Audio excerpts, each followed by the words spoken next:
Story 1. My D-Day story. My wife gave multiple review on Airbnb about how the beds are comfortable. So, everyone is sharing their story on here of their D-Day. So, I will share mine. Buckle up as this will be a long story. Needless to say, it's complicated. My D-Day was December 8th. I learned the night before that my wife had not only been having online affairs since the beginning of November, but by the end of November, she had a physical affair with another man. Needless to say, I was crushed. I had a morning meeting with my team, but I wasn't able to talk because my mouth was so dry. My wife was out of town at her mom's house due to her mom had just had cancer surgery the week before. After my meeting, I hopped in my car and drove 2.5 hours to see her and talk with her. I started the conversation with how is our marriage. She then unloaded on me and blamed me for everything wrong in her life and anything bad I may have said, done for the last 24 years. I was speechless. I didn't know what to say. I point blank asked her, are you pursuing other men online? She told me no. I then showed her where she had left a review for an Airbnb. She had mentioned how the beds were comfortable and the kitchen was well stocked. She then laughed and told me that her friend wanted to see what an Airbnb was like. I was crushed once again because she was not willing to be truthful with me. After I brought her back home, a few days later, she booked another Airbnb in town. She told our 3 children that mommy and daddy need some time apart before one of us ends up with a rolling pin in their head. She had wanted to catch an Uber ride to the house, but couldn't, so I gave her a ride there. She didn't want me to know the location. On Wednesday, she asked me to meet with her so she could talk with me. I agreed and we talked. She told me she wanted a separation and gave me this letter outlining her rules for the separation.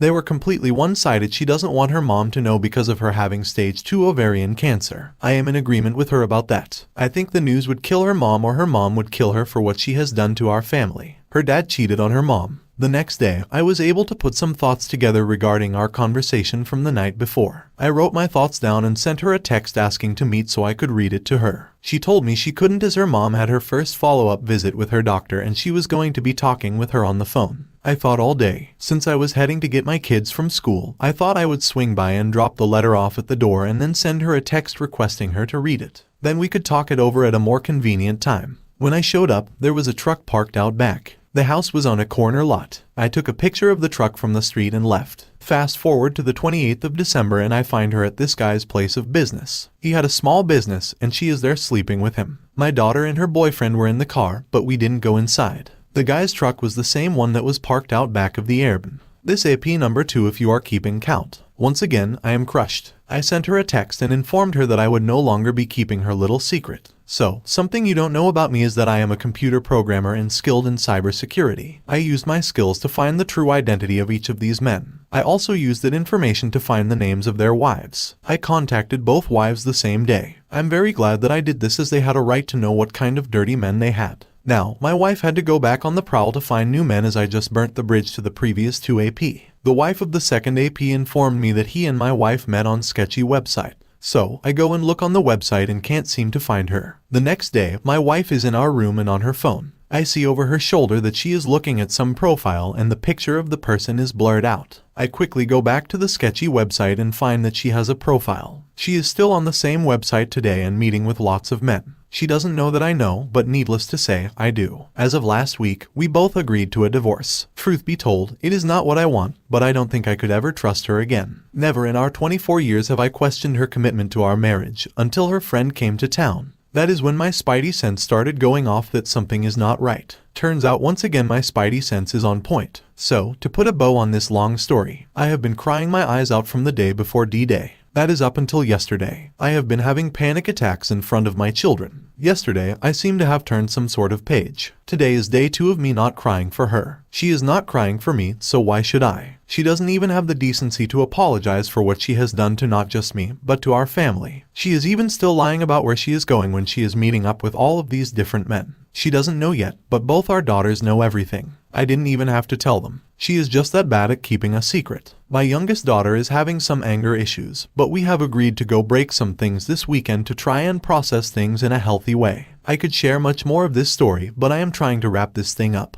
If you are going through what I am, know this. You are not alone. You will get through this. Take one day at a time. Find friends who you can talk to and cry on their shoulders. Go someplace in your car and scream. Do what you need to in order to process the pain. Just remember that you are strong. You will make it through this. You are the better person, and you did not deserve this to happen to you. You did not create this situation, but you also can't fix it. Your WS will have to come to grips with that. I am tired of crying for someone who is not crying for me. I refuse to let her destroy me. She has broken me in ways that she will never understand. I refuse to remain broken. I will heal. I will be stronger. I will make it through this. If you don't feel this way and you don't have anyone to talk to, DM me. Nobody should have to go through this alone. I hope your days get better. Just know that I am sending hugs your way. Reader comment, I think it is time to file for divorce and have her served. Stop having conversations with her and send her a co-parenting app. This is the only way she can communicate with you. I also think it is time to call her mother-in-law, thank her for the time she gave you and being kind to you, and let her know you have filed for divorce and why. Opus, make sure you are taking care of you, mentally and physically. Take care of your kids, let them all know what you have done after it is completed. Then ask them if they would like you to be the primary parent and request child support from her for the next 5 years. Opus, at some point she will eventually figure out the grass is extremely dry and barren on the other side of the fence. Then she will come crawling back, and make sure you are in a great place and moved on, and unavailable to her. Original poster, my girls have already told me they don't want to live with their mother. My son doesn't know the details, but soon will. Not because I am going to tell him, but because his sisters know,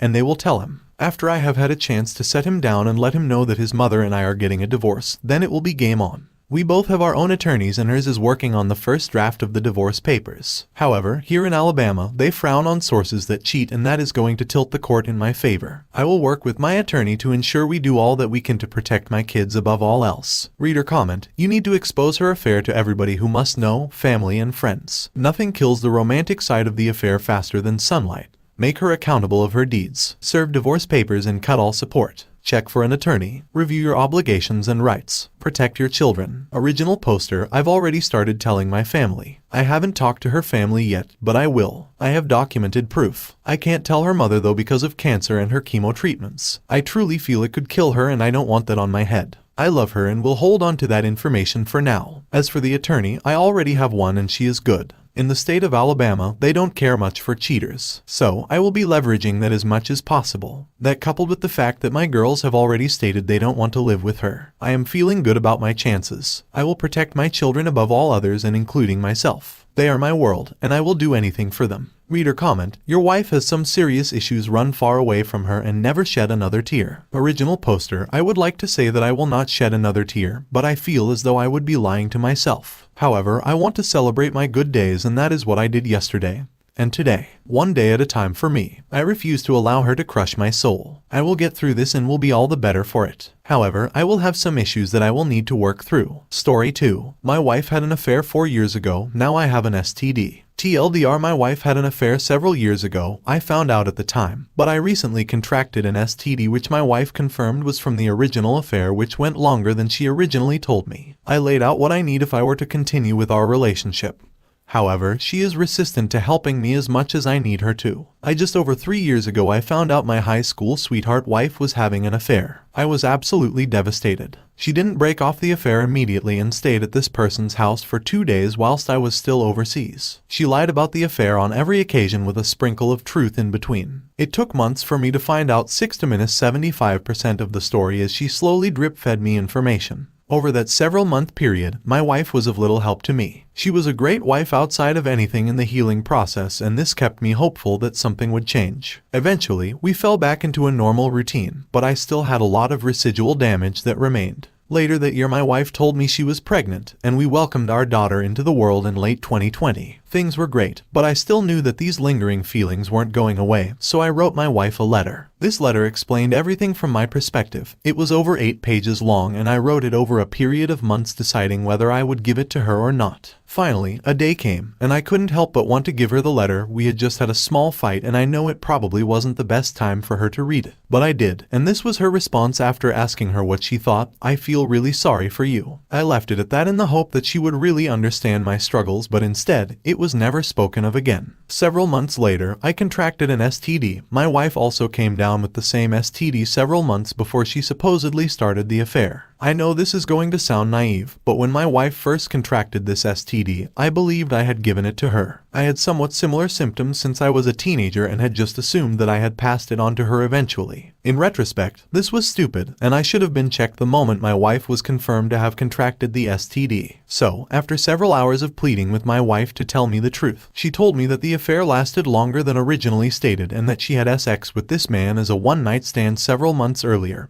and then started a full affair with him several months later. This is somewhat believable as I looked over her phone records at the time and details of her location were freely available on her mobile phone bill. Her story does align, however, she shows many traits of a liar such as not answering my question with a yes or no answer, blaming me for not getting over the affair and tends to have many episodes of inappropriate yelling, etc. Upon finding out the second chapter of the affair, I laid it down bare to my wife and told her I need her to step up and really help me through this if she wants this relationship to survive. If not, we needed to separate. I asked for therapy, transparency, time to talk about the affair so I can lay it to rest, full accountability, understanding of my emotions, and for her to be proactive in helping me. She didn't do any of these things on her own accord. It always required a push from me and a fight between to get anywhere. She did listen to a couple of podcasts, I believe, but nothing ever came of it, and her continual denial of helping me through this ensued. Our marriage has been a yo-yo for the last 2 months. I have to continually ask her to be proactive.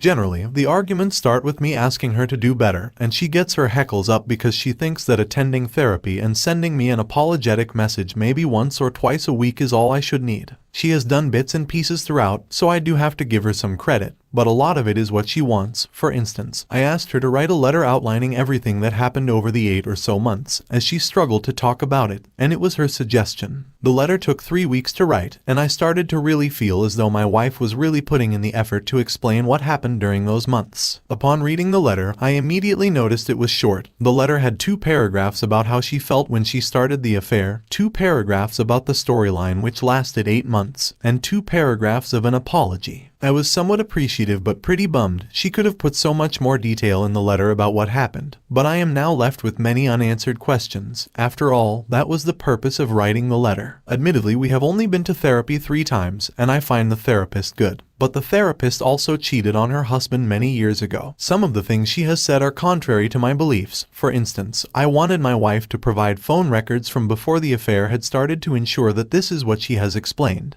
My wife refused and the therapist agreed with my wife, stating, "And what good will that bring?" I was quite stunned. I thought the therapist would ask my wife to be fully transparent so I don't have to live with the thought that my wife could possibly be a serial cheater. But that wasn't the case, and I'm still unsure whether this therapist is right for us. I would also like to clarify that my wife is still a great wife. She has agreed to spice up our sex life, which has been great. She is a great mother to our beautiful daughter, and she is just an all-round great partner. There has been no sign of any infidelity within the last 3 or so years, and I do believe without a shadow of a doubt that she is sorry for having an affair rather than dealing with our marital issues at the time. I am at the point where I want to give up. My wife believes that what she has provided and is currently providing is more than enough, and anything above that is crazy. So much so that she will probably end up walking away if I don't accept therapy, and a message every so often apologizing for the things she has done. My wife is aware that I have PTSD from all of this. I have spoken to her at length about why I think I need the things I have asked for, but she pushes so hard on her line of what is appropriate that I am starting to think that maybe I am asking too much. I understand that it has been years, but I never got to heal initially, and facing a lifelong STD and finding out about a further betrayal recently has really put me into a bad headspace. Reader comment: have you had your child DNA tested is my first question, and because you continue to let her rug sweep everything, nothing changes. I would serve her with divorce papers. You can always stop the process, but at least then she might get serious. But I really think her heart is not in it and she is a lost cause. It is not up to you to do the hard yards, it is her. Original poster: it did cross my mind, but my child is a spitting image of me, and I am quite certain that she was not having an affair anywhere close to that time. Reader comment: the kid looking like the husband only means that the cheating spouse has a type.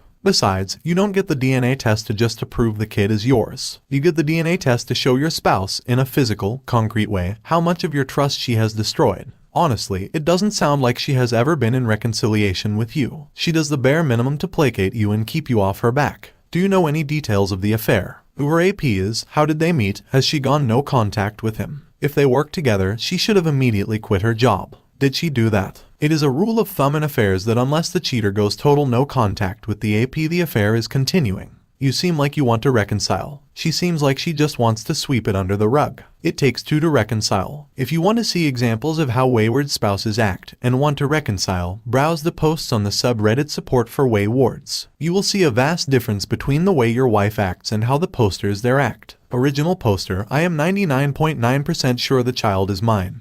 During that period I had full access to phones, social media, locations, etc., but I do see your point. I won't go into the fine detail, but due to my trust issues around time, I was more than informed about what she was up to. Yes, I know who the AP is, I know how they met, and she has gone no contact with him. I do want to reconcile, but that can't happen unless she wakes up and realizes that she continually destroys the last remaining hope that I have. Reader comment: funny how the affair restarted after the kid was born, isn't it? She basically trapped you at this point. You should have left her when you had the chance, now it's on you. I know it's not something you like to hear, but leave her already. She doesn't respect you at all at this point. Don't EFF up any more than you already did. Original poster: sorry, maybe I didn't clarify. My wife only had one affair. I recently found out that her affair was longer than she first stated, not that she had another affair. Story 2. What should I do 30 years later? First time posting. This is very long. Some background: we started dating when she was 16, engaged at 18, married at 20. We didn't know what grade sex was, but we were having fun. Okay, if you think I was doing things when she was young, nope. We did not do the deed until 6 months before we got married. We owned a house and were poor due to the payment was 3/4 of my net pay, but happy. This was 1983. Our son was born in spring of 1985. We did the same in 1987. Yes, second kid spring of 1988. I had worked 80 hours a week up until then, so I had to get money to pay for kid number 2. Got third job now at 100 hours a week and 16 credit hours in college. You got it, I got about 10 hours of sleep a week. My wife told me she might be bi. I told her to date a girl and find out, and I told her not to tell me about it when she got home. I loved her so much that I wanted her to be happy, and spending the rest of her life thinking about it, she would never be happy. So, if she left, and if she stayed, I knew she would not be cheating with a girl. She stayed. Some backing up in time. Her mom told us X was nasty and you had to never touch down there, just lay there and let him do it. It took me 6 months to get her to let me go down on her. When I met her, she was 36D cup, and when she was 12, when she was asked what she wanted something from the bar, she was with her mom and dad. When we got married, she was 40E cup. Why did I tell you this? Right after we were married, she told me it made her cringe if her breasts were touched. Due to all the boys JRPing her in school, this is important later. When I finished school, got a one job and only worked 60 hours a week. We had an adult BBS from 1990 to 1995-ish. We went to parties that some of the other BBS had. One was once a month and could get wild. Girls were going down on guys on the dance floor, things like that. If my wife could not get a babysitter, she went alone. One time my brother got home early, so I went to join them. The place was closed, went home, she got there an hour later, I told I went, and she said that when they closed, they went to a house nearby. About a year later she got a temp job filling in for someone in an office. When I was doing work on the BBS, I found a MSG to my wife from Joe, telling her that her boss told him all the things she was doing in the van at lunch and would she do that with him. She replied yes, but I need to tell George I can't find a babysitter like I do most of the time. So, he did give a full detailed description of what she was doing with her boss. I'm not sure what I can say in here, but I'm just going to give some highlights. He started playing rough with her now 44 EE cup. Then he F her boob. Remember, she told me not to touch them. She then went down and swallowed it. I finished the work on BBS. Told her we need to talk. Then we went into the bedroom. I did not say anything. She told me everything that happened. But more R than 30, and told me she planned to do it with Joe that weekend. When I asked her why she told me that, she said his wife didn't have sex with him that often, so she felt bad for him. When asked about the rough play, she would not answer nor about her drinking his juice. She said I could sleep with someone to get even. I told her I would only have sex with someone else if she was there. So, no more parties for her. Flash forward 30 some years. I'm not sure what triggered it, but it hit me like a brick wall. Not only what she let him do, but what was she doing when not at the BBS parties. I have been watching podcasts on YouTube about how women won't let the husbands do things they fantasize about, so the husbands don't think they are prude. Then they find guys to do those things that they like. How do I deal with things forgiven but not forgotten, and she never told me about that year before? So, after 39 years of being married, do I want to bring things up that happened that long ago? Update 1. For those that said I should whip it out and give her to drink. My health has been bad for 20 years now, a chain of things, but for this I have cancer and have no member or cum. I'm not leaving her. It has been 30 years now. We built a good life. Bought some land, going to build a 4,000 SQFT house on it. If I left, which at this point would be dumb, no cheating for 30 years, and I would have to live in a 700 SQFT apartment. Just some info, I guess you can't Google it. You had to call and there were MSG boards kind like this and you could send PMs, play games. Most were signal lines, so one person at a time, and had time limits. We had 6 lines so you could chat with other users. I hope this helps. Just thought of this. She knew that I read the admin MSG every day. Did she want me to catch her? Reader comment. Turns out your wife was a SLT with everyone but you. However, you decided to stay and have boring SX with her while she had great sloppy SX with everyone but you. Should have dumped her years ago, but you decided sloppy seconds was okay for you. Should have had the balls to cut her loose 30 years ago. Original poster. I would have. She tried to lie. She told me she has never done it again.